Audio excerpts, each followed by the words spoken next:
Guess what, guys? GameCross just dropped a new video for the massive update for the new Ghost of Yotei game. Let's find out. And if you truly enjoyed my video, please give it a like, share, and subscribe. I'm really trying to get to 1,000 subscribers by the end of the year, and I really need your help. Have a lot more insight outside of that, though. We have the price point, we have the various additions, and we have a lot of background on the story of the game. I'm not thrilled about what we're hearing out of the story so far. I just feel like we've been getting a lot of revenge stories, and it just seems like within the context of this setting, like revenge stories are the ones they always go for. Yotei is going to be another one, but, you know, revenge is a theme of a lot of these stories. How you execute that story, that's something we'll see play out when we actually play the game. Maybe it's just me being salty that Jin's not in this game. I don't know. You guys let me know. Am I just being a little bit salty? Am I just being salty to be salty now? I might be. But Andrew Goldfarb, Senior Communications Manager, spoke on the PlayStation blog. Maybe a little bit you are, but I mean, the Ghost of Tsushima, if I remember, it's been so long since I played the game, but that was based on revenge, wasn't it? Let me know down in the comments if I'm wrong. About Yotei and a lot of the new information, noting we are so excited to announce that Ghost of Yotei comes to PlayStation 5 on October 2nd, 2025. It's been nearly 5 years since we shipped Ghost of Tsushima, and in that time, we've been hard at work at making Ghost of Yotei something special. While the stories are unrelated, it's important to us to make this a worthy follow-up to Jin's journey, and we can't wait for you to experience Atsu's quest for vengeance later this year. So, the fact that they are noting the stories are unrelated, I've seen ideas and I've thrown out the ideas. Maybe there will be a shifting perspective, well, where Atsu is certainly the main character, but you remember in like Assassin's Creed Revelation, and you would see sections unfold as Altair. I was thinking maybe they could do something like that, but that could be just hard copium, you guys. That could absolutely have just been hard copium, and the fact that they are saying the stories are unrelated, maybe they'll want to keep it as a surprise, but, you know, I wouldn't be picking up Yotei with the expectation that Jin's gonna be in the game, and a lot of people think Jin's story was told and it's done, and people should move on. More power to you if you think that way. Unfortunately, GameCross, I think that way. I'm perfectly fine with her being in this one. Now, I will not be buying this game when it first comes out because I am done paying $70 for games. They should not be $70. These games should be $50. Now, with this one taking 5 years, you know, I wish that a lot of companies and a lot of developers would just do what Sega's doing when it comes to the Yakuza games.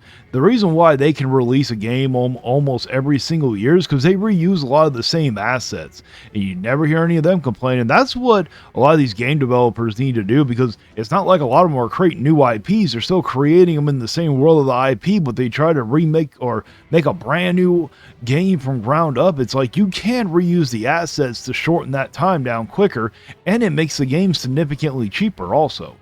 Inside today's news, we've also released our latest trailer for Ghost of Yotei, the Onryo's List. 16 years ago in the heart of Ezo, called Hokkaido in present day, a gang of outlaws known as the Yotei Six took everything from Atsu. They killed her family and left her for dead, pinned to a burning tree outside her home. But Atsu survived. She learned to fight, to kill, and to hunt, and after years away, she has returned to her home with a list of 6 names: the snake, the oni, the kitsune, the spider, the dragon, and Lord Saito. So, again, like, that background to the opening of the story and the motivation for Atsu, let's be honest, that's as generic as it comes. The village was destroyed, she's left for dead, but oh boy, she survives. And I shouldn't downplay it. Again, it's all about execution, but it's like, man, I feel like I've heard that opening to that story so many times. And it's like, guys, we just played Assassin's Creed Shadows, so that might be why it's coming to me right now a little bit more. One by one, she's hunting them down to avenge her family, armed with the same katana used to pin her to the burning tree all those years ago. But while yeah, the story does sound pretty similar to Assassin's Creed Shadow, for being honest so far, but the Ghost of Tsushima, if I remember correctly, that was a pretty generic story for the most part. The only reason why that game was so exciting was because it was finally set in the Japanese world like everybody wanted. Atsu's story begins with vengeance. She'll find there's more to her journey than just revenge. As she explores Ezo, Atsu will meet unlikely allies and forge connections that help give her a new sense of purpose. And I feel like, again, the background with the story is great for character motivation, but there are so many characters that have that backstory, you know, family murdered, they're out for revenge. Ultimately, it's a charismatic character that makes a character likable or unlikable. So I hope that they do a good job outside of just her motivation of developing her as a character and making her likable, because recently, especially if I look at the Assassin's Creed games, and I've been very critical of the Assassin's Creed game, a lot of those characters I just think are completely unlikable, and it's just nice for a game like this to have an incredibly likable character outside of just the backstory and the motivation, because the motivation we see. Come on. We all know why the Assassin's Creed Shadows, those two characters weren't very liked. We don't have to keep going into that one. If this one is severely unlikable, it's going to have a lot to do with that it replaces Jin, and a lot of people are just not happy about it. that in so many games that's not going to make me invest into a character's journey right off the bat. I need an engaging character outside of that, and I hope they do execute that with Atsu in Ghost of Yotei. We hope that the brief looks in today's trailer gives you a taste of what you can expect from Ghost of Yotei. Beyond your first look at the Yotei 6, you'll spot some of the gorgeous scenery of Ezo, as well as a handful of Atsu's new weapons, a few of her allies, and even a new gameplay mechanic that'll allow you to glimpse Atsu's past and understand everything that was taken from her. But we've only scratched the surface. In Ghost of Yotei, we've built upon and evolved the way you explore the open world, offering more freedom and variety than in Ghost of Tsushima. You'll choose which leads to follow as you pick which Yotei 6 member you want to hunt down first. Atsu can also track other dangerous targets and claim bounties, or seek out weapons sensei to learn new skills. Ezo is wild and as deadly as it is beautiful. As you trek across the open world, you'll find unexpected dangers and peaceful reprieves, including some returning activities from Tsushima, and you'll be able to build a campfire anywhere in the open world for a rest under the stars.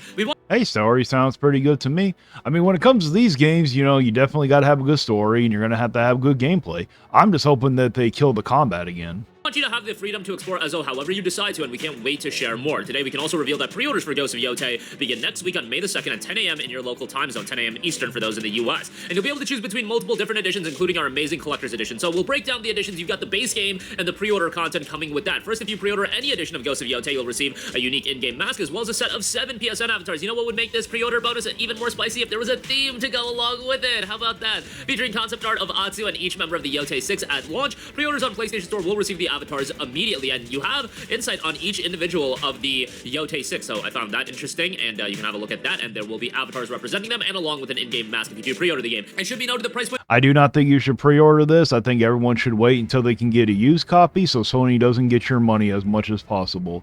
You know, with them raising the prices of the systems and raising the prices of their subscription service, but not giving us good quality, they don't deserve our money until they start doing better. It will be $69.99. They won't be going $80 with Yotei. I think that makes all the sense in the world, especially if this game is coming out right around Grand Theft Auto 6, and we'll see if GTA 6 does go with a higher price point, but I think, you know, if Yotei was the same price as GTA 6, that would be a problem. But we'll see if ultimately GTA 6 does go with a heftier price point. $70 I think is right for Yotei. I don't think, this is my opinion, that the Ghost fandom is as crazy hardcore as the Nintendo fandom, especially the Nintendo fandom that's picking up the Switch 2 day one. I think Yotei is gonna do better at $70. I think $80 may have pushed some people away, and maybe I'm wrong about that. You know, maybe the difference between 70 to 80 to a lot of people isn't as crazy as I'm making it out to be, but I do think, you know, let's try to stay away from $80 as long as we can. But if you do want to spend $80, boy, I got something for you. That's the Digital Deluxe Edition. No fake early access in this game. I bring that up because Death Stranding 2 does have fake early access baked into it, so I thought it was going to be something that PlayStation published titles were going to push going forward, and you know that they can make a lot of money doing that because ultimately you sell fake early access to incentivize people picking up the Digital Deluxe Edition, and then people that don't want to buy it, they're just going to pay.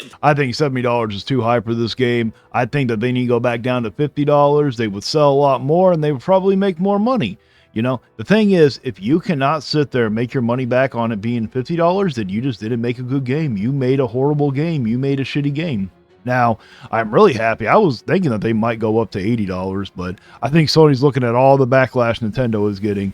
But if we compare Ghost of Yotei to Mario Kart World, for instance, only the Nintendo fanboys, like Harmon Smith especially, will think that this game is worth, or that Mario Kart World is a better game than Ghost of Yotei. If you look at the quality in the games, of course everybody's going to think Ghost of Yotei is a far superior game to Mario Kart World. Pay $70 for it, but you're going to get a lot of people paying $80 instead. It's very effective, or who knows, they could have even priced it at $90, but thankfully, they're not going down that route. If you pay $70, you'll just get the game when it comes out, so that's great. The Digital Deluxe Edition includes a digital copy of Ghost of Yotei, plus in-game bonuses, including the Snake's armor set, as well as an alternate dye for your starting armor. You'll also receive a unique horse color and unique saddle dye, plus an in-game charm, gold sword kit, and an early unlock of Traveler's Maps, which allows you to find statues throughout the world to upgrade your skills. And then they do have the Ghost of Yotei Collector's Edition, which will be available for pre-order at direct.playstation.com. This package includes all of the pre-order bonuses, all in-game items from the Digital Deluxe Edition, and a digital copy of the game. Pile of trash. Like, let's be honest, a $250 collector's edition, and this isn't the first time. Horizon Forbidden West, the Regala Edition, had this nonsense as well, and I was ready to buy the $250 and you don't even get a physical copy of the game. Honestly, you should never pay for a digital copy. Never buy digital. Always buy physical.